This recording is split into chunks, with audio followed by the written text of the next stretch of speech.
OpenAI, Perplexity, Cursor.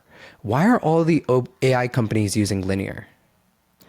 I think like, you know, when they were first getting started, the thing that mattered the absolute most to them, and still is today, is just speed of operations.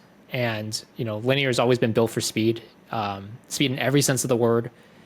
People kind of on the surface level, just all the interactions are very quick, but they're also very direct. So whenever you're taking any kind of actions out of linear, things are very obvious in terms of what to do. You don't have to kind of sit there and figure the system out. You just kind of get in and out of it quickly, and then get back to the thing that you're actually focused on. Right? For them, it's actually building their companies.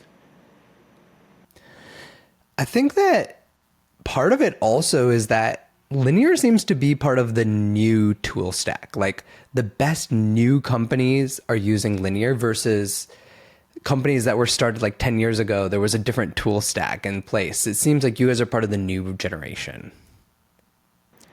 Yeah, I mean, I think that every so often, you kind of step back and take a look at your tooling, and really like the values that people have in terms of how they want to get their work done, and what they prioritize have kind of changed very dramatically.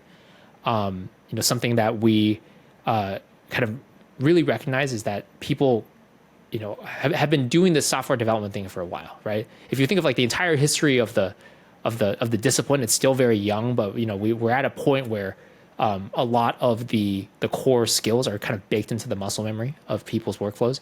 So we can build new tools assuming that baseline, right? There's like people are not clueless anymore. They're ready. They're ready to go. Everyone knows how to use Git. We're kind of ready to start from there as a starting point. So I think linear like comes with a lot of those assumptions baked in.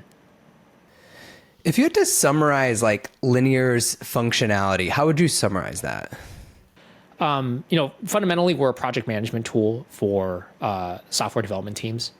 A lot of the primitives inside of linear are really optimized for that, right? Like things like every single issue come with like a preset branch name, so you don't have to like stop in the middle of your process and make sure you're like following all the naming conventions and all that kind of stuff, right? So like a lot of those little rough edges that people run into, and are very accustomed to, honestly, like every day, we try to sand those off and kind of make the process even smoother for you. I hope you enjoyed that short clip. You can check out the full episode here.